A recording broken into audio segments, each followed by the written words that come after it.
should start now. Welcome to CIDE. We are now closing a very productive, interesting week of discussion on implementation and governance. This has been a very fruitful set of presentations, discussions, talks, and we, from the very beginning, we thought, and our guests accepted, to close this with a more open discussion about the future of implementation research in an era of governance. I want to thank our guests, our professors. I also want to welcome the group of students who are now watching from Aguascalientes, and to the people who may be watching the streaming, because this is going to be an open session. So welcome to this final talk about the future of implementation research in Mexico. In this week, we have been discussing both practical and theoretical challenges for the future of implementation in theory and in practice. And we have also looked at a set of things that need to be done in order to have a better understanding of how implementation works and how implementation should be addressed, assessed, or even looked at.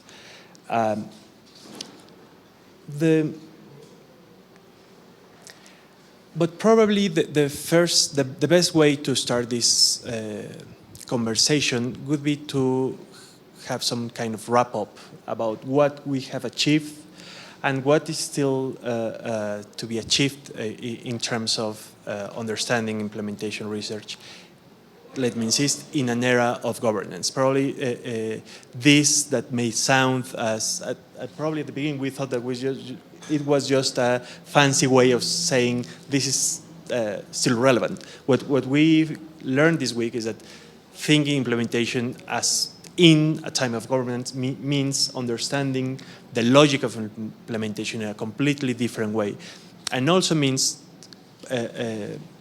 posing new questions about how public policies are developed and implemented. But I would like to start by asking you, what do you think are the things that we have achieved in terms of discussion during this week, and what should be put in the to-do list for the near future, not only for the researchers, but for all the students who you read their work and you know what they're working on right now. So who wants to start? Peter May. Peter May from the University of Washington. Maybe we could break that into two parts, and I'll just respond to the first part because that's easier, and let some others respond to the second part. I think collectively what we've achieved is, as we've talked earlier, for those of you that were part of the course that we've had, we've achieved trying to gain a better understanding and a broader understanding of implementation, and that's why the somewhat ambiguous word governance comes in, which leads to an appreciation of implementation in broader contexts. It's not the old central government providing mandates to state, local governments and following down the chain. It's really involvement of a variety of different entities across horizontally and vertically, and non-governmental organizations, private entities, et cetera. As you open that up, that leads to a broader perspective on policy, but it also leads to a broader perspective on implementation, which raises some fundamental questions about how you study that. And these are all challenges that the students have faced in their projects and we've faced as researchers. So that's one thing. The second thing that is a personal mission of mine is we've talked about the role of politics in implementation. So the traditional perspectives on implementation, not recent but historical, go back to the separation of political masters from public administrators. Political masters deal with the political world, the public administrators deal with the technical administrative world. well, we well know, and for anybody that's in the trenches at whatever level of government or other organizations dealing with implementing policies, that divide is not there. Everyone is involved and influenced at some level by some aspect of the political aspects. And that doesn't mean electoral, capital P. It means a range of things dealing with bureaucratic politics and other sorts of things like that. So an appreciation of the political dimensions. And last but not least, I would say, I think what we've emphasized, and again, this is showing my biases, is the role of policies as governing instruments and the role of implementation in governing. So policies are putting forth political commitments, dealing with certain problems, trying to resolve those, rarely solving them, trying to ameliorate different situations. But policies don't stop by just announcing them. They carry forward into the implementation stage. As those get adapted, as those evolve, as new constituencies emerge through policy feedback, all of that says a lot about policies as governing instruments and what it means from a political perspective is you really need to think about the implementation stage and what that means for governing and the use of those instruments. So those are three kinds of things I would highlight. Others may have other things to highlight, but maybe we could talk more about what needs to be done. Yeah. Introduce yourself. Yeah, thank you. My name is Harold Seitren. I come from the University of Bergen in Norway. And I've been sort of, I guess, the coordinator of this instructor teams in cooperation with CEDA. And we are very pleased with that cooperation and how that has panned out in this course, let me just say that. But adding to what needs to be done to, and I have also in some previous research characterized implementation research that in some ways it has reached a mature stage after maybe some 30, 40 years, probably more in methodological terms. By that I mean rigorous research methodologies more than, and what is actually the purpose of more rigorous research methodology is to develop theories, because implementation is not a theory, it's a research focus, it's a more than anything, but a very important part of the public policy process. So, but in addition to that, I think that two things I see that, which is sort of still a limiting factor in international research. And one has to do with the regional focus of implementation research. It started out with a very predominant dominance by North American scholars, and they did a fine job. There wasn't too much of a European scholarship or from other regions of the world. That, fortunately, has changed. And my latest take on that is that actually now Europe has overtaken the US. That's good. But there is a third part, the rest of the world. Asia, Africa, not to mention Latin America. And that is still, and this is, I guess, maybe also one of the reasons why we're here.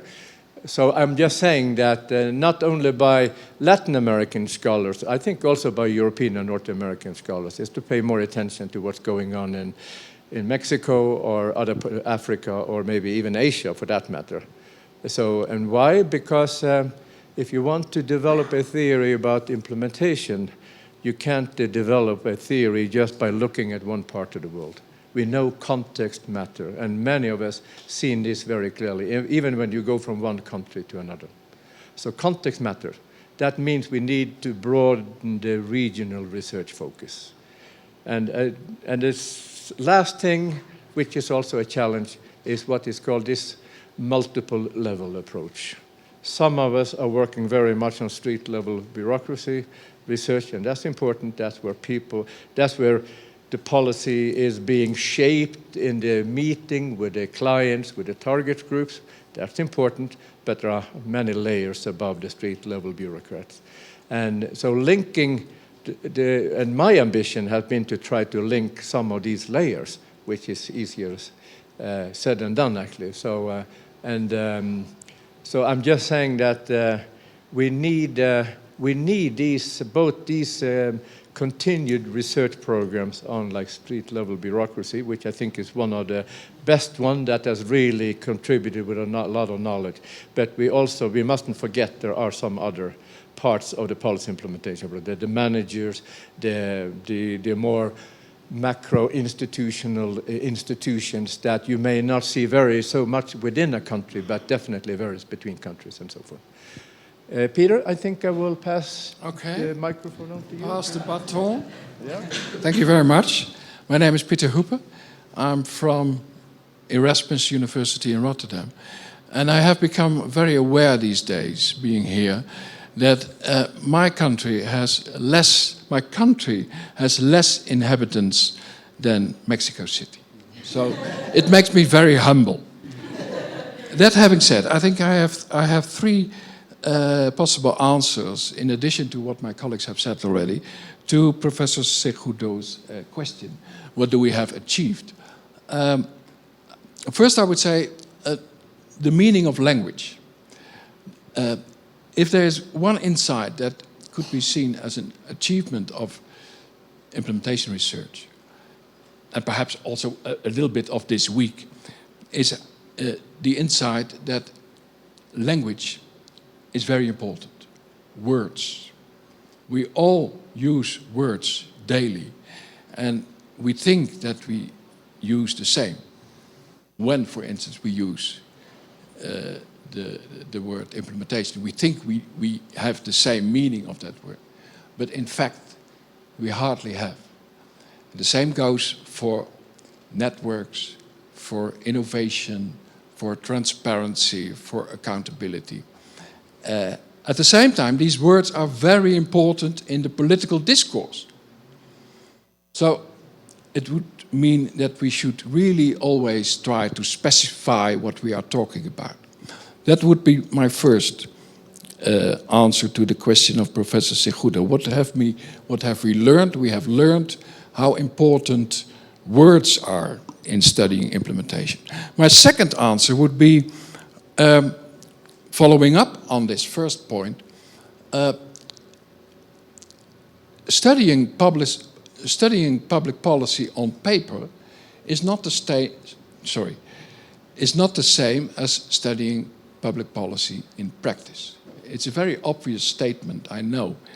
But however important words, numbers, policy documents are, they are not the same.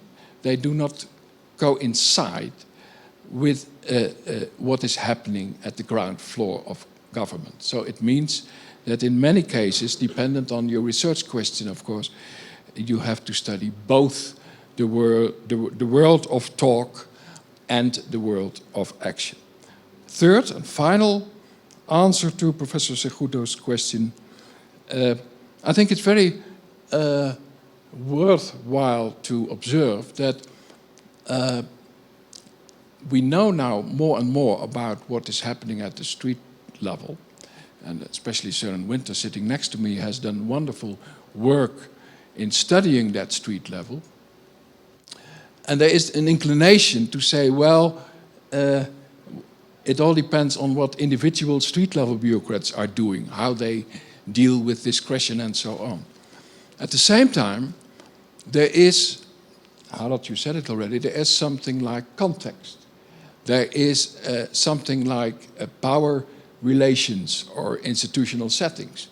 And I think it's both an achievement, but it's also a challenge for the future research agenda of implementation research to be specific more about the relationship between the street and the state, you can say.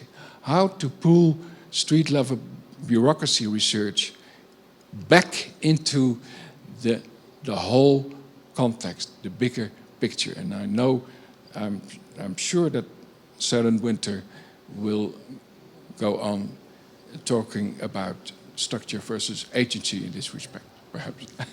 Here you are. I'm Søren Winter. I'm professor at the Danish National Center for Social Research. and it's been a wonderful week here. Let me say, well, I think I'll talk about what we want to emphasize what we need to emphasize in our future research, and just in line with, I don't think I will follow up on some of the remarks by Peter Huber, but not quite in the way he thought, because I agree with him that it's very important to study street-level bureaucrats in their context, and I think also that there is some problem about control and accountability of street-level bureaucrats, and I think we should know more about the influences on street-level bureaucrats also from their superiors, both politicians and managers. So I think this is one important area. I also think that we need to know much more about target populations, and it's kind of strange because Peter still has a position within regulatory research where you study very much both how regulations are enforced and also how target groups, regulators comply with policy, and what are the factors in making them comply. And that's kind of strange because we don't have the similar knowledge about how target populations are thinking and reacting and responding to public policies, and what influence they have in interaction, for instance, with street-level bureaucrats. So I think we need to know much more about target population, including also a new research area which is called co-production of services between for instance, street-level bureaucrats or the public organizations and users. So I think this is some of the areas that need to be emphasized. Are we going to talk also about methods? Okay. What kind of methods do we need in the future? I think I would say we need both strong qualitative research with, I think, much more consideration of what we have been talking about today. How do you select cases and make good qualitative research? Because making good qualitative research is not just history writing. You need to be as focused in qualitative research as in quantitative. But I also think it's important to develop good quantitative research, and I'm not quite aware. I was very impressed by the data you have available in your laboratory over there. But on the other hand, it's also my impression that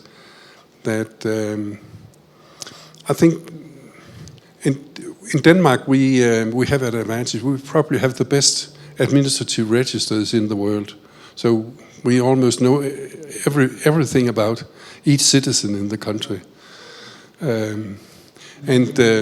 That's ideal for starting also implementation, because you have some outcome measures and you have also some control for the problems that individual citizens suffer. So you have some information about target information. But it's my impression here that that's something that needs to be developed in Mexico. You need to have much more information about outcomes, and also maybe also about the situation of citizens, so that you can be sure you're measuring the correct impacts. I think we need to also in our research we need to go further steps on to have more qualified quantitative research, and I see some of the perspectives. Well, I should say first, some of the problems is that most of the research that has been done in quantitative implementation research so far, this has been what we call cross-sectionary studies. We measure relationship between one variable and maybe some output or outcome variable at the same time. Sometimes we have problems about causality, and we need to do something in order to strengthen causality. And some solutions to that would be to operate much more with panel design, so that you made surveys over several years, so you can follow, for instance, implementation or, for instance, managerial behavior, street-level bureaucratic behavior over some years, and you can then see what is the impact on terms of outputs and outcomes. So that's one thing. The other thing which I think if we're going to advance this field is we are also going to use more experimental data. And experimental data can both be very cheap survey experiments where you make surveys while you are surveying people. You can make experiments there by dividing the population, and it's also about making field experiments. So this is a long story, but I just want to mention that I think we need to go further on to get a better methods for studying causal relationship.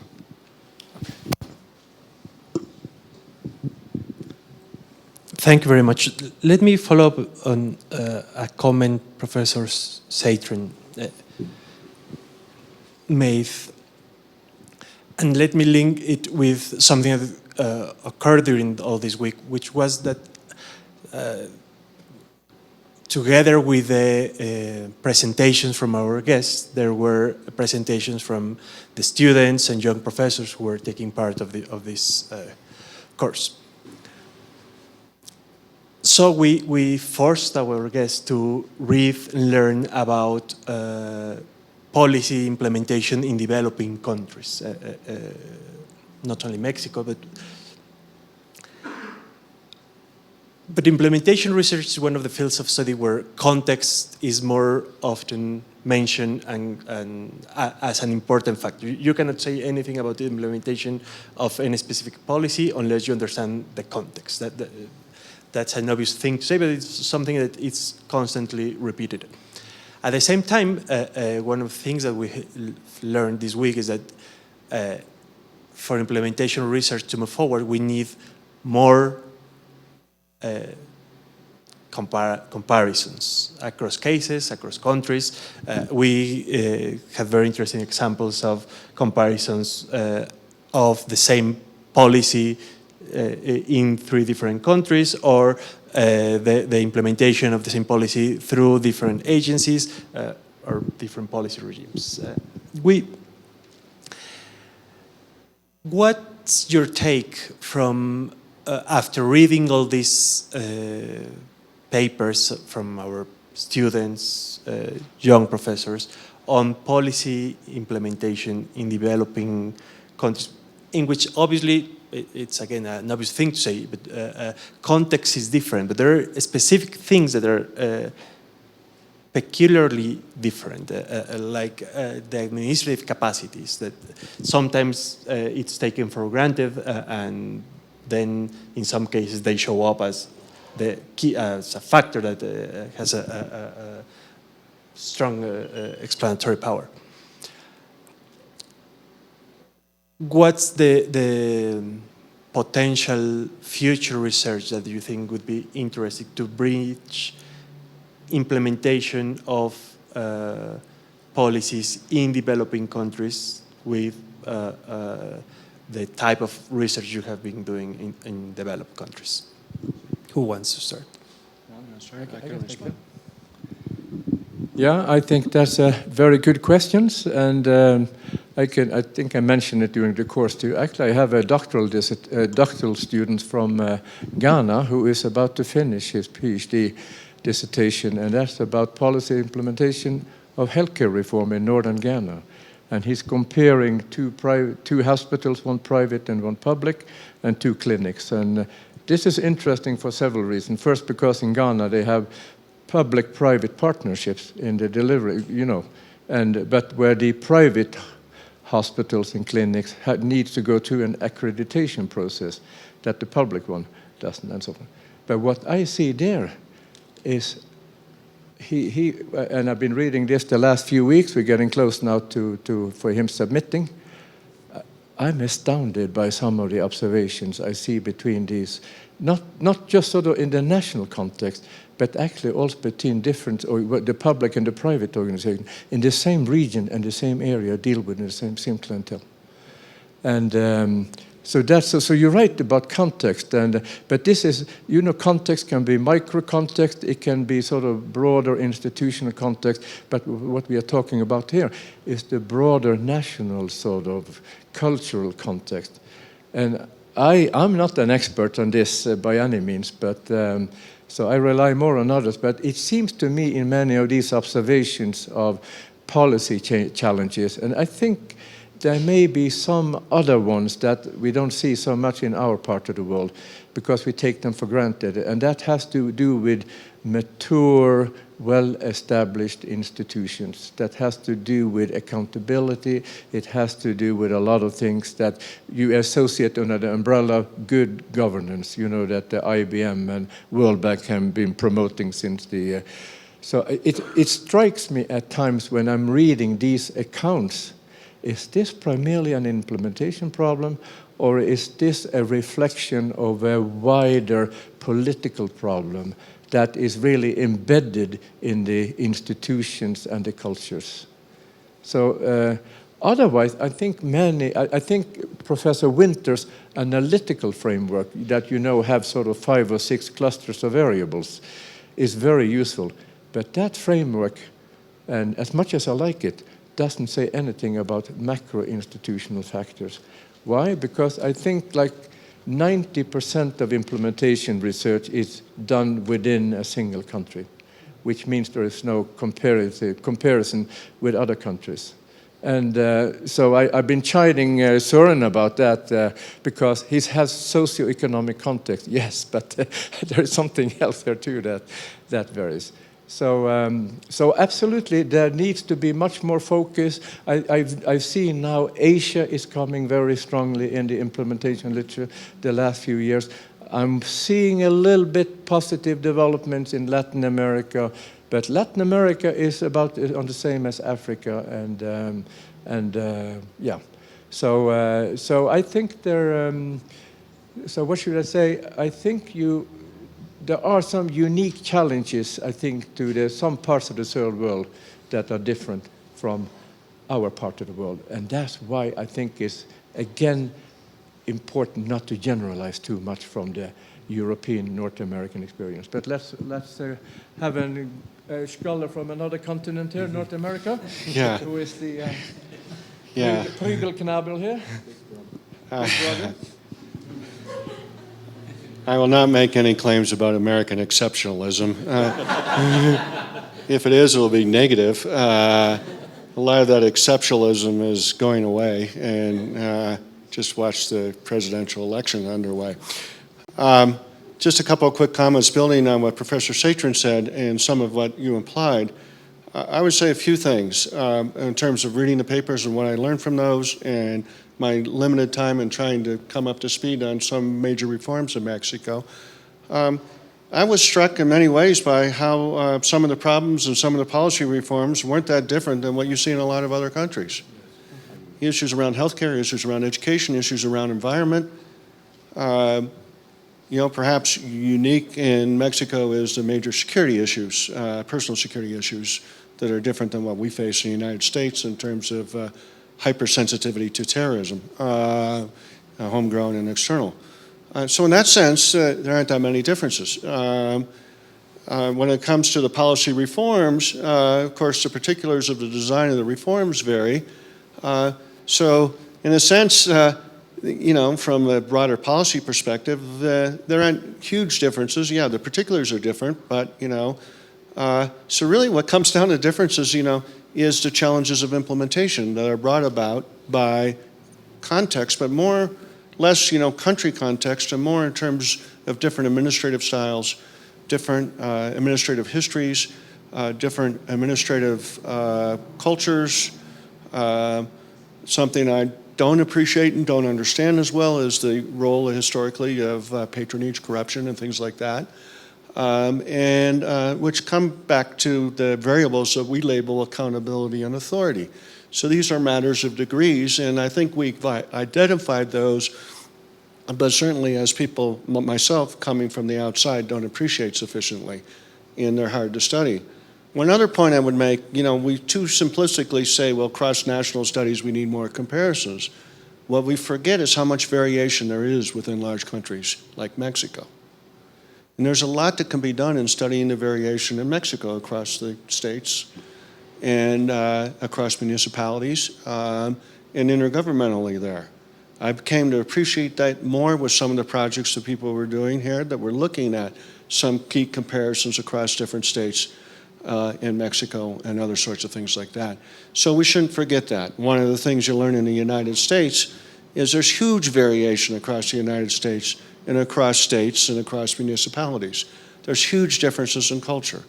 I don't have appreciation of those differences in Mexico, but I have to assume that there's variation there, and there can be learned from that, but that also leads to obstacles for implementation because there are different histories, there are different capacities, there are different commitments across different states and across different municipalities. So I wouldn't lose sight, and I would encourage people to not only think, oh, we got to do cross-national comparisons, which are very hard to do comparisons within the country. And I think advancing understanding of implementation can be done as much by doing that in this country as it can be cross-nationally. Yes, thank you. Yeah, well, first of all, I would completely endorse everything what both Professor Sutton and Professor May have said. My advice would be don't overestimate the differences between so-called developed and so-called underdeveloped countries. So, well, that having said, I have one suggestion. I'm at the moment working with a few colleagues trying to cut the cake in a different way when doing comparative research. We are trying at the moment to look at the specific public task, like granting social benefits or teaching children the alphabet.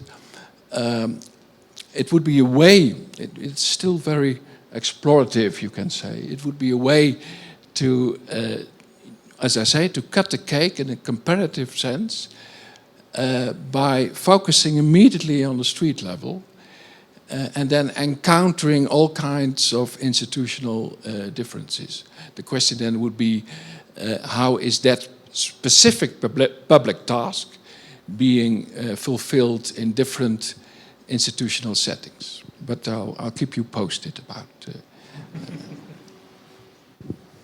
Yeah, I also agree with what have been said, and I think I would like to pay attention to if you. I haven't counted that. I don't know if Harald has done that, but it's my impression that if you look at what share of implementation research is cross-national, it's so little. So I would guess it would not be no more than maybe 2%. So I think that even though we all argue that it's good to have more cross-national implementation research, I agree with what has been said, that there are enormous possibilities for doing valuable implementation research in Mexico with all this variation. And I was also struck by that I think there are, in most of these papers we have been seeing, I think we have seen implementation factors that we would see both in Mexico and in the US and in Scandinavia. So I think there's plenty of opportunities to do so. I also think that, even though no doubt, for instance, my own model has been created in a context of Scandinavia, Europe, and the US. I think both this model and other models might be relevant also for doing research in other areas. And I know my model has been used both for doing research on the EU with these intergovernmental relationships, and also in used in some developing countries. And I think the more important thing is, I think you should just look for inspiration, and then you must create your own frameworks. And if the existing frameworks are not ideal for your research, then change them and make whatever you want to do. So I think there will be a great future of implementation research also in Mexico. Thank you. One of the things that's fascinating about implementation research is that you see truly at work different disciplines. In these conversations, we have delved into political science explanations, into sociology, and of course, public administration, policy analysis, because the subject demands it. It's not a methodological premise. It's not something that you want to do interdisciplinary and look for something. It's because trying to explain how a policy is being implemented, you need to look at, you require public administration explanations about capacities, coordination, and so on and so forth. You use policy studies, descriptions, categories, and you look at political science for broader questions about political regimes, interactions between powers, interests, ideas, institutions. Thinking of the future, what do you think are other disciplines that implementation research should look for other explanations, for complementary theories, ideas, categories, concepts that could enrich or provide better explanations for how policies are implemented? Because, for instance, we didn't hear much about economics, but we talk about behavior a lot, about things that we need to do to change behavior in street-level bureaucrats or lower-level management. So is behavioral economics probably a source of further ideas, concepts, categories, or any other thoughts of other disciplines that we should try to bring to implementation research? You want to answer?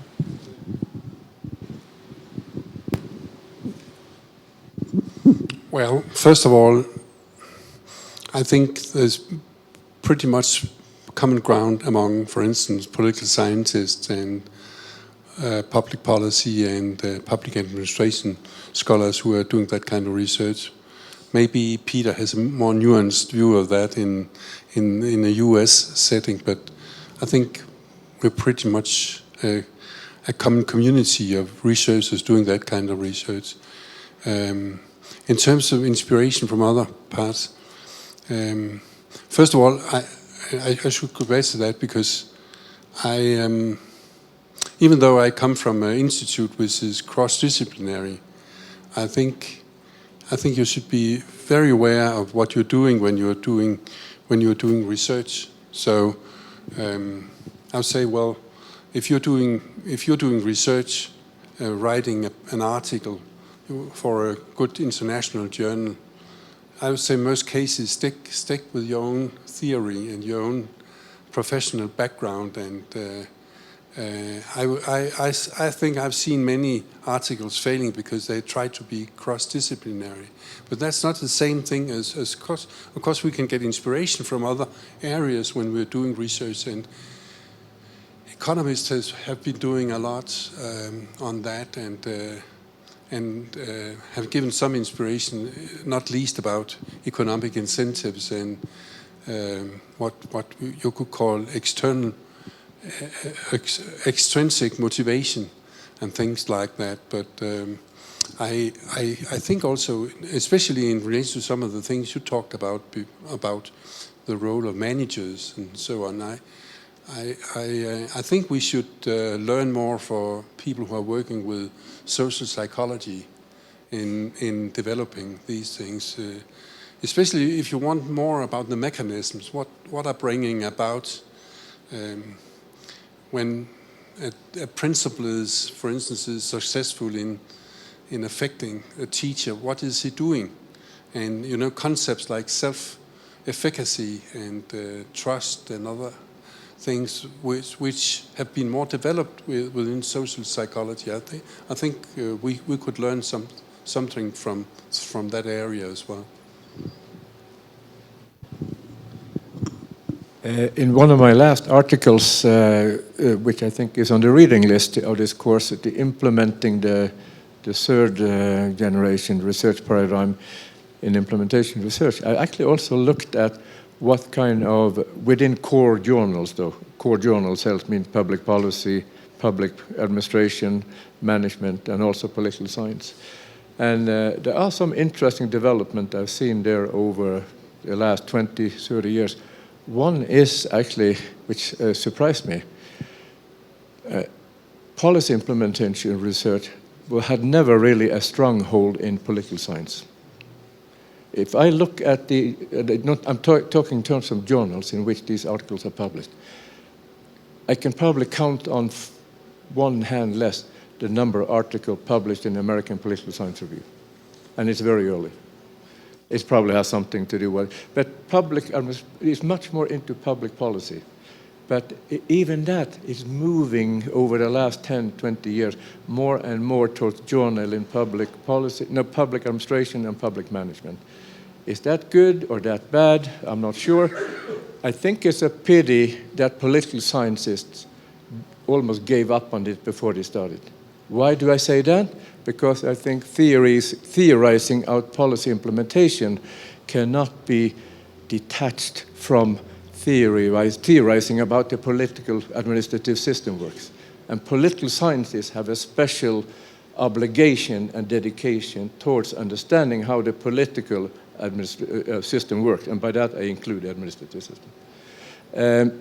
So I'm a little afraid if this pendulum over towards public administration and management, I don't know that, but does that imply a more inward focus on policy implementation, more in the public administration system, detached from the political system on which it's part? I don't know. And the last thing I would say also, in terms of theories or theoretical framework or lenses I looked at, I would say that used in these articles to the extent they had any, and most 80% of them had, I would say they reflected pretty much the type of theories you would find in social sciences, political science more generally, and trends towards, for instance, networks, governance, towards neo-institutional theories and so forth. One of the last things I just happened to see before I came here, the last 4 or 5 years, I was struck by many, many more rational choice framework.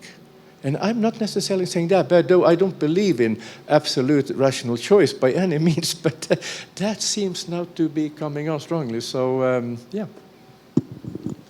I would respond less in terms of disciplines and more in terms of the types of knowledge one needs to study different implementation topics, to provide advice about different implementation approaches, and to do research. And one thing that has been painfully apparent to me when I study different areas, in my case, it's been environmental regulation, it's been natural hazards and disasters, it's been as a supplement and studying employment and agro-environmental policy, and a few other things. In each of those instances, to be credible was important, and to have the understanding to both do the research and to understand the policies, it was important to invest enough energy and time into reading the literature about those fields, in understanding what the scholars that publish in the policy or topical journals around those fields are saying, so I had an understanding of what is known about those fields. Sometimes I was more confused, other times I tried to learn something. So that's one area of knowledge. And also that's important to the extent that anyone provides advice, is that you're not just saying something that's already been said 5,000 times by others. In terms of doing research and in terms of advancing theories, the kinds of knowledge I think we need are the kinds of things that have already been talked about here. It isn't a question of finding the new theory about this or that, but it's knowledge about things like, I was struck on a couple of the papers that looked at geographic variation, knowledge about spillovers of policy across different geographic areas and spillovers across contaminating from one policy area to the other. Heidi and I were talking about the financial crisis earlier. It started in the United States, at least, as a home loan problem that spilled over into banks, that spilled over into financial institutions, and had cascading kinds of effects. So understanding all of that is a policy agenda, but also a solution and also an implementation problem, leads to how we think about those kinds of macro spillover effects and cascading kinds of effects. I don't know where you go for that knowledge. There's people that have been doing work on that in computer science. There's been people doing work on that in ecology. There's been people that are doing work on that in geography. I'm very interested in things like that as I get into the messy problems kinds of things. So the short answer is I don't think there's any magic bullet. You know, you could point to different disciplines. Sociology has a lot to contribute that we don't pay perhaps so much attention to.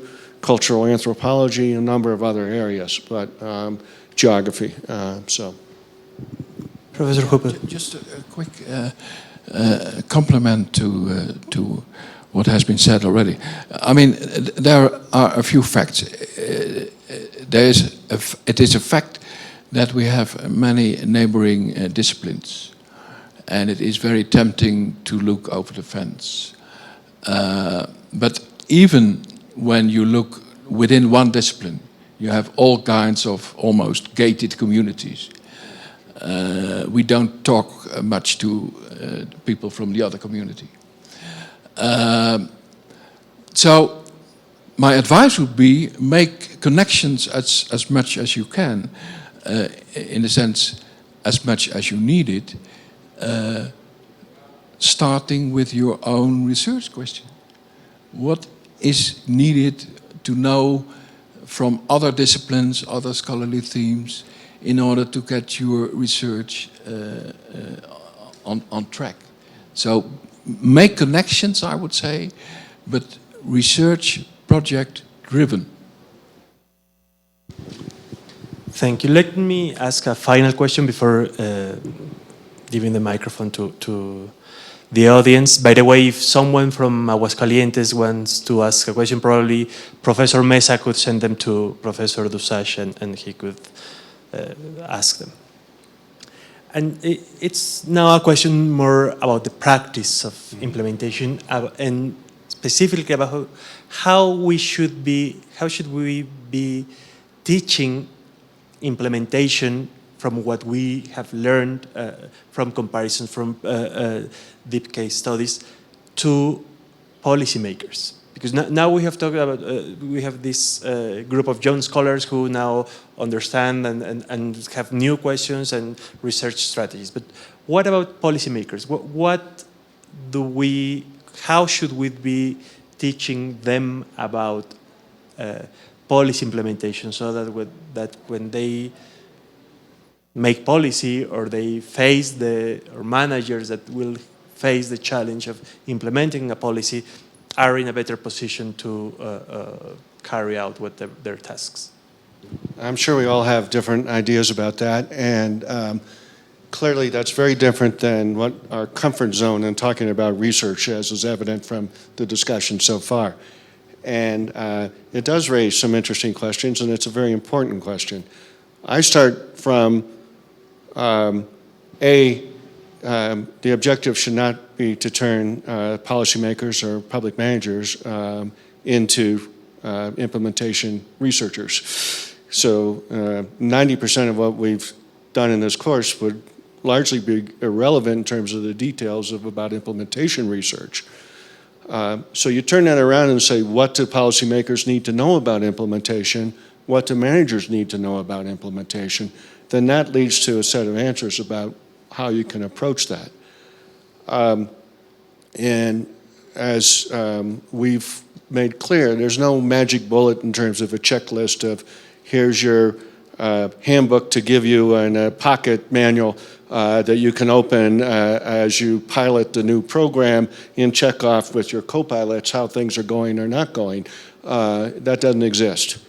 But there are different factors that come into play, and I think making clear how those factors come into play and illustrating that in different contexts through case studies. And this is why the work that you're doing in developing these case studies in Mexico can be very important in the Mexican context. Those are stories on the one hand, but those stories are informed stories to bring into them the kinds of variables, the kinds of factors that we've been talking about, and can help educate people. And it's no longer dry textbook kinds of things that we're used to producing and reading. That will quickly put most people to sleep. I know we did a pretty good job of putting people to sleep this week. I'm glad to see you all got nice naps along the way, and that was good. My only complaint was I didn't get any big naps. So in that way, so that kind of knowledge is not folklore. That's what distinguishes where we are now in implementation research, where we were 20 years ago when it was more folklore. This is informed understandings that are grounded in real world cases. So the more that it can be translated in that fashion is more meaningful to the policymakers and managers, and it's easier to understand. So I think that's an important thing to do. So what are you doing along the way? What kind of knowledge are you trying to impart? That's something about the factors that come into play, but you're really sensitizing people, and the way I've phrased it before is getting people to think about asking the right questions. Whether it's in designing policy, thinking about the questions they need to ask of their staffs, of their consultants, of others that are bringing information to the table, not only about the quality of the information, the degree of the problem, but other kinds of things that are about leading down the road and thinking ahead about potential implementation problems, and getting them to think about and look into the future and sensitizing them how they can do that to anticipate the kinds of things that we know commonly occur, and to get them to think, and not to get them to, that's kind of too strong a language in that way, sensitize people to think about what we've talked about, implementation as politics in the policy process, and how they can enliven that by building constituencies around programs, by mobilizing action within agencies and a variety of things like that. So that's my take on it. Well, I can only agree with you. You said it all. Sorry. Yeah. I also agree with that, but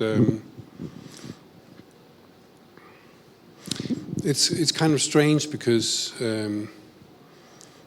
when I started doing implementation research many years ago, no politicians would know what it was about, and no bureaucrat would know what it is about. And now it's strange because, and I don't know if that's a common international phenomenon, but I've seen a lot of attention now in almost all ministries to implementation questions, and most ministries in Denmark will have an implementation secretariat. And I don't know if this has anything to do with that. Most bureaucrats, most young bureaucrats, they have been taught about implementation when they studied, at least when they've been studying political science or public administration in Denmark. So I don't know if sometimes these impacts take a very long time to have any kind of influence. But I would also say, well, I see also a danger because, you know, these implementation secretariats, they are looking for easy solutions. They are looking for recipes, and some of these recipes are not based in any kind of empirical research, what is really going on when things are implementing. We have not talked, there is a competing framework to policy implementation, which is called implementation science out there. That's very popular in Danish ministries because it offers a kind of recipe for how you can do in various steps. It's incredibly normative, and but it's not providing any good information of why these, in what context these instruments are working, and why they are necessary, or what are the problems they are going to solve. I think ministries are generally afraid of telling how things can go wrong. They would rather say what you should do, but not tell the experience of why there might be problems out there. So I think this is also a kind of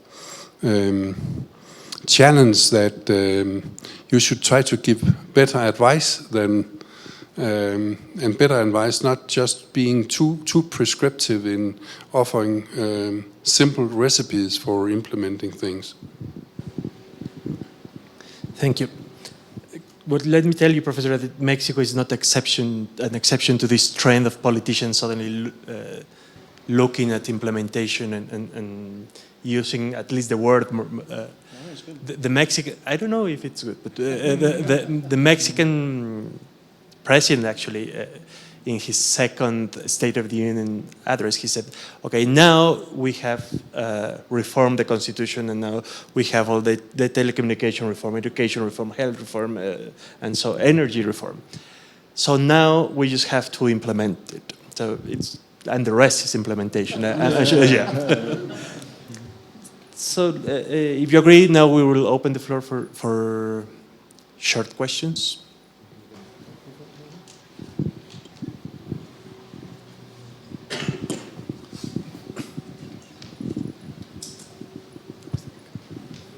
Who?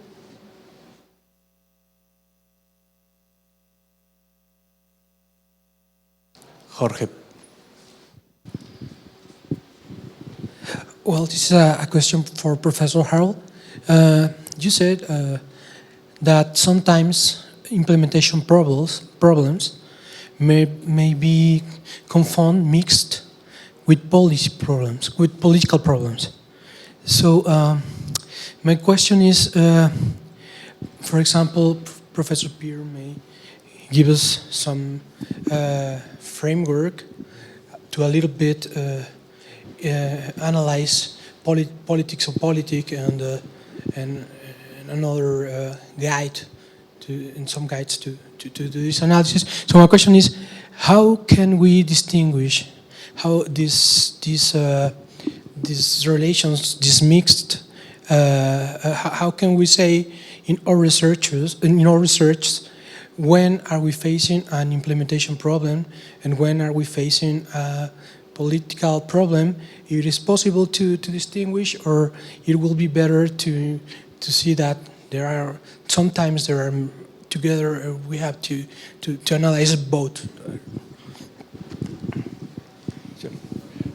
Actually, that's a very good question, and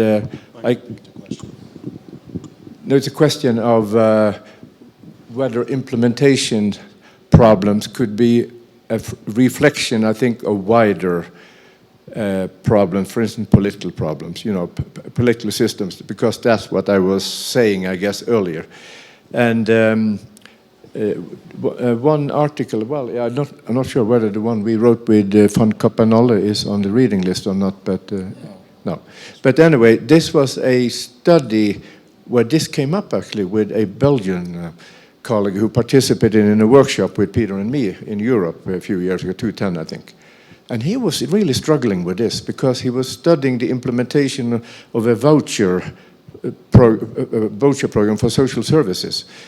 The interesting thing there, the target group for the two programs were very different. One had to do with childcare, voucher for childcare, and the other one had to do with for people who were too busy to do their own household work, so they could get somebody else to do it for them. As you can imagine, those are voucher for two very different types of target groups, and one being much more sensitive than the other, especially childcare. And I won't go into detail about this, but in that case, the problems manifested them very clearly at the implementation stage. So it would be easy to say, okay, so you would blame the agencies involved. There was a partnership there, a public and private and so forth. But the closer you looked at that case, the more obvious it was to me and most of us that they were asked to implement a program that was almost hopeless to implement, regardless of how positive you was to it. You had to trace it back to the policy design phase, and actually in this case, up to the cabinet level of a coalition government of very different parties that were trying to combine employment goals because there were unemployed people, they wanted to employ. So these vouchers were supposed to be used for unemployed people who didn't have much skills. And you can imagine then they somehow thought that these people could also be used for childcare.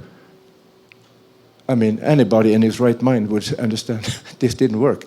But there were many other aspects of it. But I'm just saying, the problem in that case, I would say, we discussed it a little back and forth. So it's not crystal clear always at the beginning. But I also think this is one of the traps many implementation scholars go in. They think because the problem manifests themselves in the implementation stage, they think that's also where the origin of the problem is. And this is what Pressman and Wildavsky warned us against, or in a pioneering study in 1972. Never separate policy design from implementation. It's always an empirical question, what is the root cause of the problem? It could be, in this case, politicians were trying to make compromises that worked for them, but it didn't work for those who were going to implement the program or the target group. Thank you very much. Okay, in a way, I think I would kind of rephrase your question, because I think it's very important to look at the implementation process as a political process. It's not always performed by politicians, but it's still a political process. And when I underscored that street-level bureaucrats, they are very often based on their own policy preferences, the work they are doing. So, and if you focus on inter-organizational relationships, even though there might be no politicians involved in that, they are having institutional goals to fulfill, or they have other core programs that they prioritize more strongly. So I would say everything, almost everything is politics, performed by politicians or by bureaucrats or by interest organizations that are involved. So I think this is very important.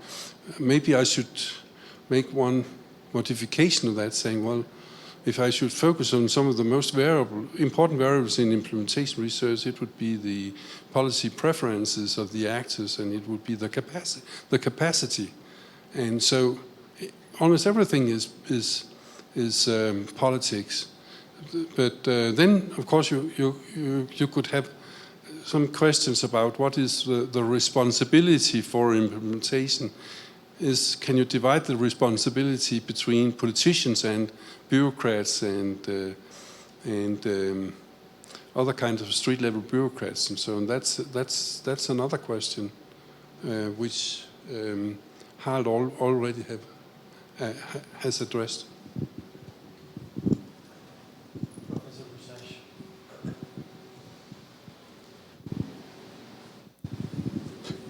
Hello, good afternoon.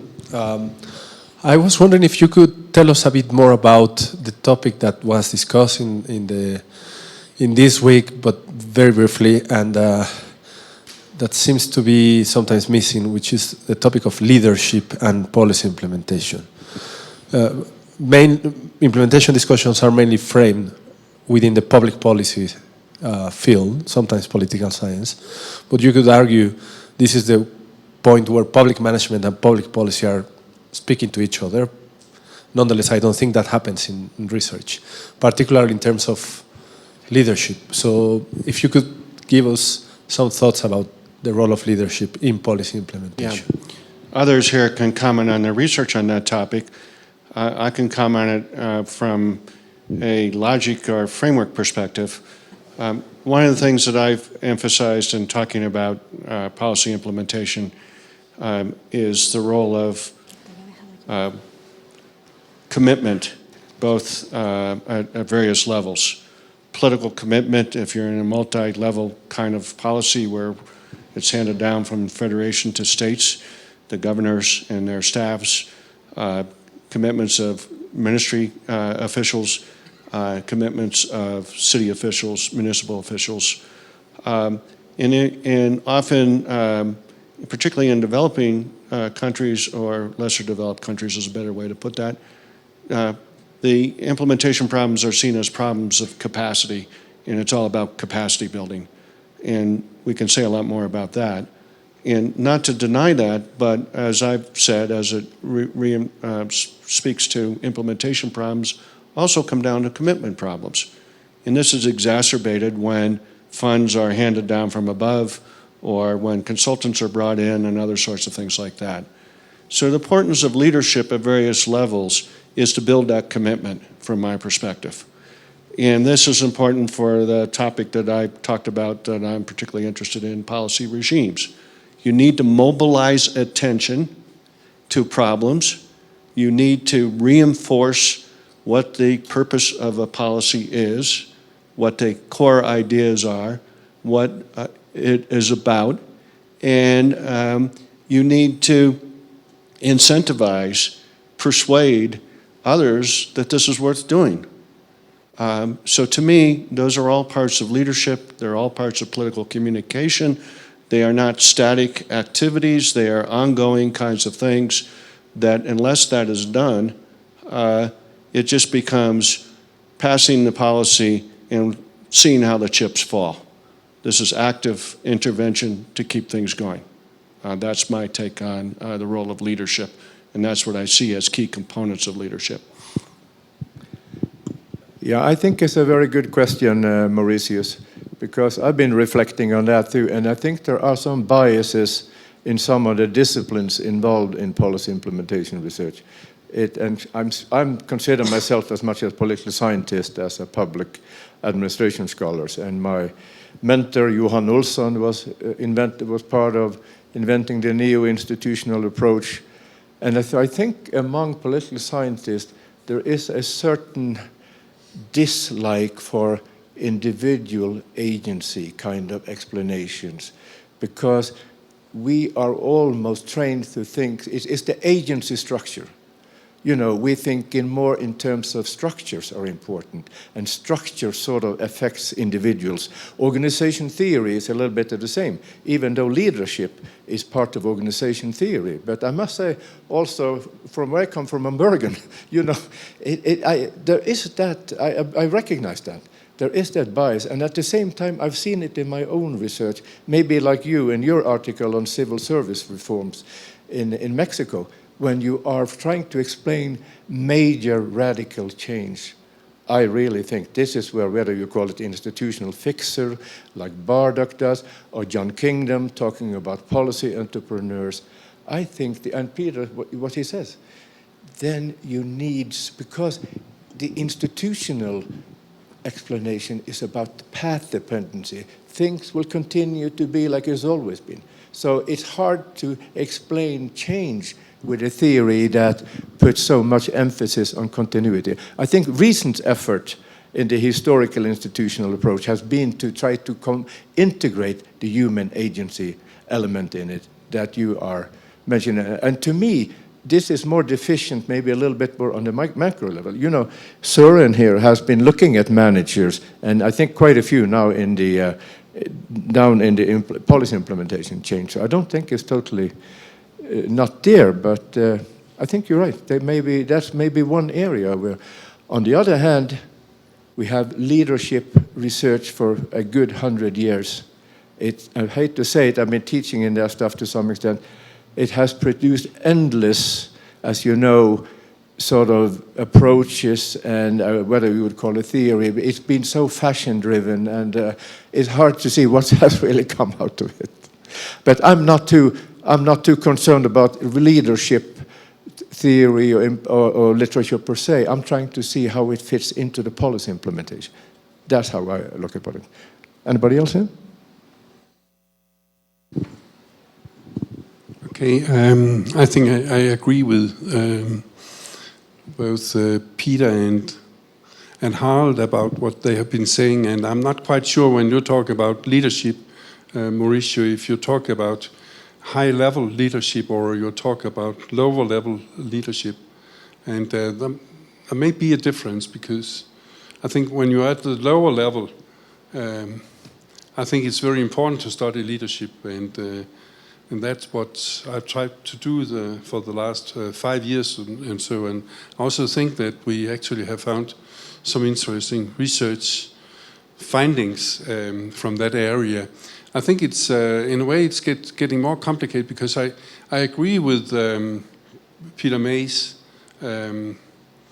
claim that the role of leaders in implementation is to get commitment and attention.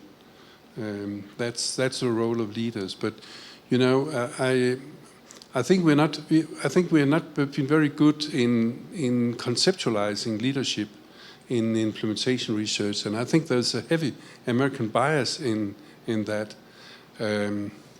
because even though I recognize that Harald has shown that entrepreneurs can be effective even in a Scandinavian setting.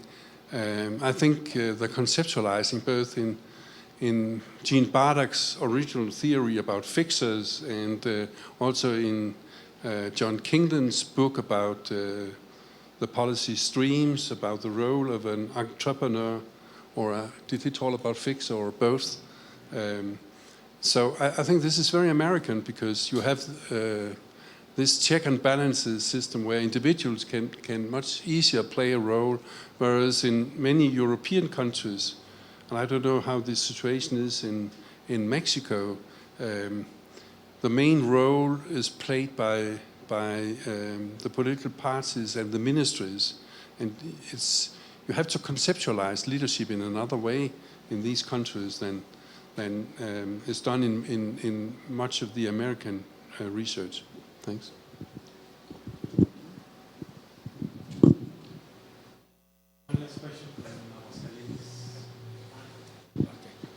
Sorry, very quickly, Heidi. This is a bottom-up question. Yeah, this is from our friends in Aguascalientes, Professor Oliver Mesa's group on Introduction to Public Policy, and they are asking whether social support, whether and when social support is a precondition for an effective implementation of a policy. So instead of asking about leaders, they are asking about people around the street. Yeah. I think that's a very good question. I take social support to mean that there is a engaged constituency that is supporting the policy and efforts to implement it. And I think this comes in two ways. One is where policy implementation is dependent on acceptance of the policy for it to work. This is a classic with tax policy. You're not going to get tax policy to work unless there's acceptance of that policy.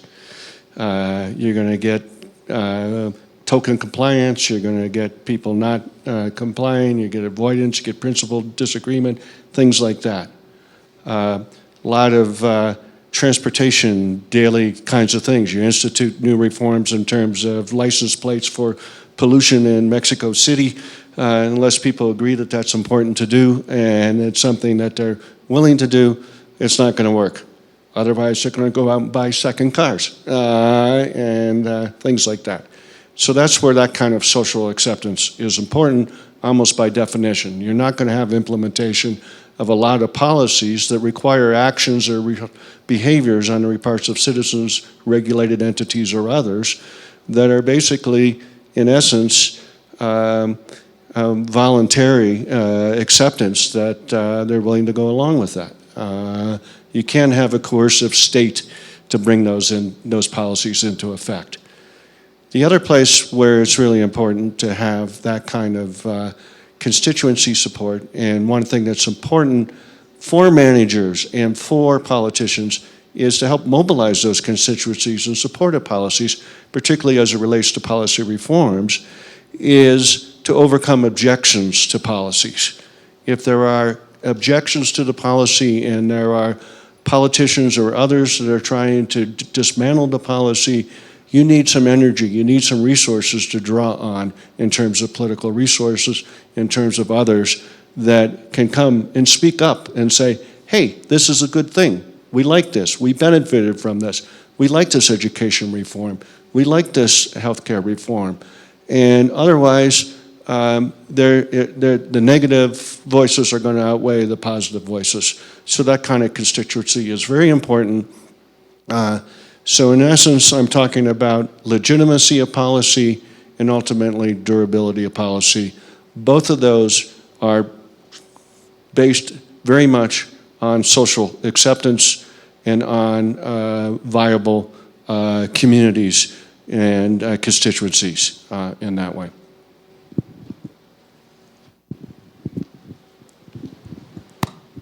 One last question, a lowball question.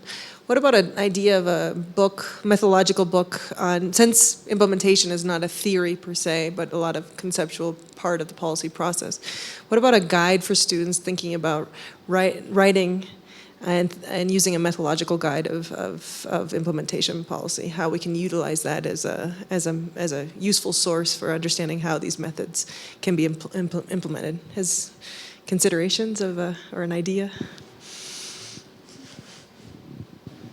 I don't mean to occupy things so much. Personally, I think it would be pretty boring. It's hard to write those kinds of handbooks or those kinds of advice because, as we've talked about, so much depends upon the subject matter and other sorts of things. Like a lot of qualitative research methods books, less so quantitative methods, it's important to sort of have good examples that you can apply different methods to different circumstances. So I think to do that in the abstract without tying that to particular kinds of implementation issues or kinds of programs would be hard to do. At the same time, I think it's very important, and a lot of this comes back to, as presented in the seminar, some basic research methods that many of you have been trained in, and we're just reminding you about in terms of qualitative methods and case selection and a variety of other sorts of things like that. But also, I think, there are a whole range of methods that we didn't talk about.